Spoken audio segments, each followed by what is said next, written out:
BJP के चलते नहीं, अपने कुकर्मों के चलते जेल गए हैं अरविंद केजरीवाल। कोर्ट ने ईडी के सबूतों को सही पाया। इंडिया टीवी के चुनाव मंच पर बोली नई दिल्ली सीट से बीजेपी उम्मीदवार बांसुरी स्वराज।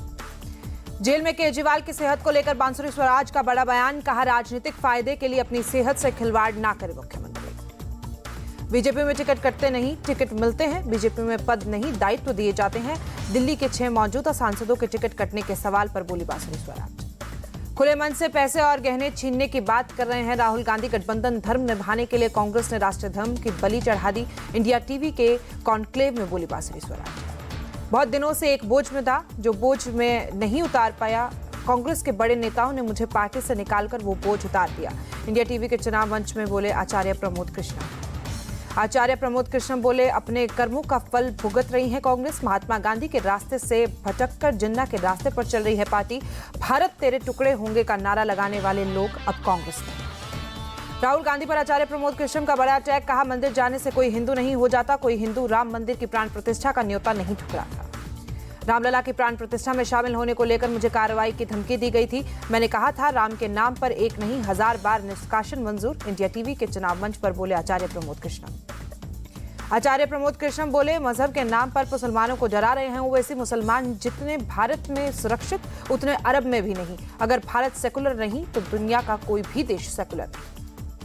आचार्य प्रमोद कृष्ण बोले, कांग्रेस पार्टी में कैंप नहीं, गैंग है। सारे बेताल राहुल गांधी के इर्द गिर्द राहुल के कुछ नौकर चला रहे हैं पार्टी। प्रियंका गांधी तो एक सामान्य कार्यकर्ता है।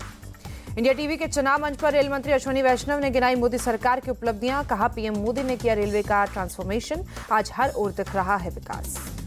इंडिया टीवी के चुनाव मंच से अश्विनी वैष्णव का राहुल गांधी पर अटैक। कहा, राहुल गांधी को आंकड़ों के साथ रखनी चाहिए अपनी बात।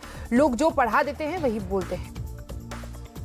सेमीकंडक्टर को लेकर अश्विनी वैष्णव का बड़ा बयान। कहा, दिसंबर 2024 में मिलेगी पहली मेड इन इंडिया चिप। देश में 4 सेमीकंडक्टर प्लांट पर चल रहा है काम। अश्विनी वैष्णव बोले, ये मोदी के 10 साल के काम का चुनाव। इस बार हर हाल में 400 पार। नौजवानों का भविष्य पीछे ले जाना चाहती है कांग्रेस। इंडिया टीवी के चुनाव मंच से अरविंद केजरीवाल पर अश्विनी वैष्णव का हमला। कहा, राजनीति के निचले स्तर पर ले आए केजरीवाल, उन्हें अपने शब्दों में गरिमा रखनी चाहिए। अरविंद केजरीवाल को तिहाड़ जेल में मारने की साजिश। इंडिया टीवी के चुनाव मंच पर आम आदमी पार्टी के सांसद संजय सिंह ने केंद्र की मोदी सरकार पर आरोप लगाया। संजय सिंह का सीधे पीएम के पर अटैक। कहा, केंद्रीय जांच एजेंसियों का दुरुपयोग कर रहे हैं प्रधानमंत्री। चुनी हुई सरकारों को गिराने की साजिश, सिर्फ झूठ बोलना ही मोदी की गारंटी। संजय सिंह बोले, 24 घंटे सीसीटीवी की निगरानी में है केजरीवाल। पीएमओ और एलजी को पहुंचाए जा रहे हैं फुटेज। जब मैं जेल में था तब बाथरूम तक में लगा दिया था कैमरा। अरविंद केजरीवाल को झूठे मुकदमे में फंसाया गया। 456 गवाहों में सिर्फ 4 में उनका नाम लिया। जिसने उन्होंने नाम लिया उसे बेल मिल गई। इंडिया टीवी के चुनाव मंच पर बोले संजय सिंह। संजय सिंह बोले, ये आखिरी चुनाव, इसके बाद देश में कोई चुनाव नहीं होगा। मोदी फिर सत्ता में आए तो संविधान और आरक्षण खत्म कर देंगे। इलेक्टोरल बॉन्ड देश का सबसे बड़ा भ्रष्टाचार। शराब घोटाले के किंगपिन ने बीजेपी को बड़ा चंदा दिया। इंडिया टीवी से बोले संजय सिंह।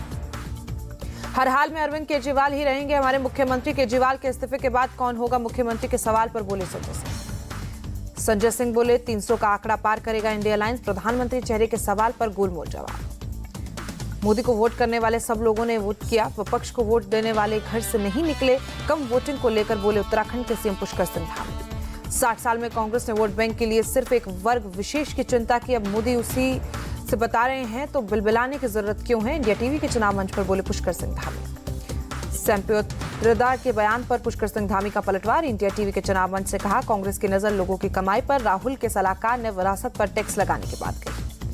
मोदी को बर्दाश्त नहीं कर पा रही है कांग्रेस। मोदी का विरोध करते करते अब देश का भी विरोध करने लगे हैं। इंडिया टीवी पर बोले पुष्कर सिंह धामी। उत्तराखंड में यूसीसी लागू करने पर बोले पुष्कर सिंह धामी। कहा, यूसीसी के प्रस्ताव पर ही जनता ने हमें चुना। दोबारा सरकार में आने के बाद हमने यूसीसी लागू कर उसी वादे को पूरा किया। विपक्ष पूरे देश में भ्रम फैला रहा है।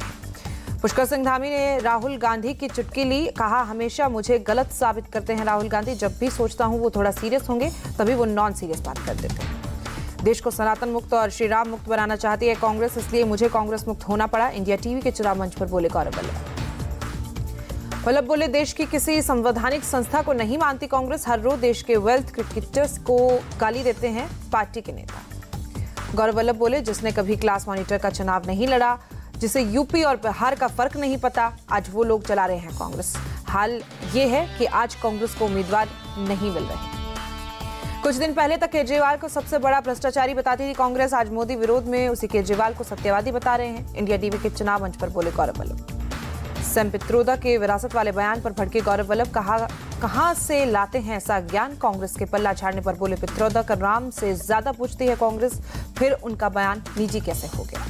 राहुल गांधी अच्छे इंसान लेकिन अच्छे राजनेता नहीं। Priyanka Gandhi general secretary without portfolio, India team के चुनाव पर बोले गौरव वल्लभ। हम पार्टी के लिए बहुत कमिटेड हैं, लेकिन हमें धक्का मारा गया। कांग्रेस में स्वाभिमान को ठेस पहुंचाने का षड्यंत्र। रोहन गुप्ता ने इंडिया टीवी के चुनाव मंच पर बताई कांग्रेस छोड़ने की वजह। रोहन गुप्ता बोले, पिछले 2 साल से वामपंथी मानसिकता के शिकार हो गई कांग्रेस। विरोध के नाम पर सिर्फ गाली देना ही कांग्रेस का काम। आंख और कान बंद करके बैठी है पार्टी। रोहन गुप्ता ने जयराम रमेश को बताया राहुल गांधी का टीचर। कहा, जिनके नाम में राम वही लिखते हैं राहुल की स्क्रिप्ट। राहुल गांधी वही कहते हैं जो जयराम रमेश सिखाते हैं। आने वाले 20 साल तक कांग्रेस में रिपेयरिंग नहीं। जिनके नाम में राम है, अगर वो हट गए तो कुछ भला हो सकता है। इंडिया टीवी के चुनाव मंच से जयराम रमेश पर रोहन गुप्ता का बड़ा अटैक। रोहन गुप्ता बोले, खड़गे को कांग्रेस ने अध्यक्ष तो बनाया लेकिन ताकत नहीं दी। उनसे ज्यादा पावरफुल तो जयराम रमेश है। बीजेपी के रहते कोई आरक्षण खत्म नहीं कर सकता। कांग्रेस ओबीसी का आरक्षण मुसलमानों को देना चाहती है। इंडिया टीवी के चुनाव मंच पर बोले बीजेपी नेता प्रेम शुक्ला। सनातन के अपमान को लेकर इंडिया अलायंस पर से बीजेपी के प्रेम शुक्ला। कहा, इनके नेताओं ने सनातन को HIV बताया। इनके राज में हनुमान चालीसा बजाने पर पीटे जाते थे। कांग्रेस के मैनिफेस्टो पर झूठा फैला रहे हैं पीएम मोदी। सवालों का जवाब देने का साहस नहीं, इसलिए कर रहे हैं ऐसी बातें। इंडिया टीवी के चुनाव मंच पर बोले कांग्रेस नेता अभय दुबे। कांग्रेस नेता अभय दुबे ने मोदी सरकार पर लगाया देश का पैसा मुट्ठी भर लोगों के हाथों में देने का आरोप। कहा, गरीबों और किसानों का हक छीनकर चंद पूंजीपतियों को दिया गया। छत्तीसगढ़ के सरगुजा में रैली को पीएम मोदी ने संबोधित किया। कहा, छत्तीसगढ़ में बीजेपी सरकार ने भ्रष्टाचार और नक्सली हिंसा दोनों को काबू किया। पीएम मोदी बोले, आज मैं जब विकसित भारत की बात करता हूं, कांग्रेस और दुनिया में बैठी कुछ ताकतें हो जाती हैं नाराज। विकसित भारत से कुछ लोगों का बिगड़ गया खेल, इसलिए कमजोर सरकार चाहता है इंडिपेंडेंस। सैम पित्रोदा के बयान पर पीएम मोदी का पलटवार। कहा, कांग्रेस विरासत टैक्स लगाने की बात कर रही है। जिंदगी के साथ भी, जिंदगी के बाद भी कांग्रेस की लूट का प्लान। पीएम ने नाम लिए बिना राहुल गांधी पर निशाना साधा। बोले, ये अब माता पिता से मिलने वाली विरासत पर भी टैक्स लगाने की बात कर रहे हैं। सैम पित्रोदा के बयान पर गृह मंत्री अमित शाह ने कहा, कांग्रेस पार्टी सैम पित्रोदा के बयान के बाद पूरी तरह से बेनकाब हुई। पित्रोदा के बयान से कांग्रेस का मकसद साफ हो गया। सैम पित्रोदा ने अपने बयान पर सफाई दी। लिखा, मेरे बयान का कांग्रेस की नीति से कोई लेना देना नहीं। मैंने केवल विरासत के तौर पर अमेरिकी विरासत टैक्स का उल्लेख किया। यूपी के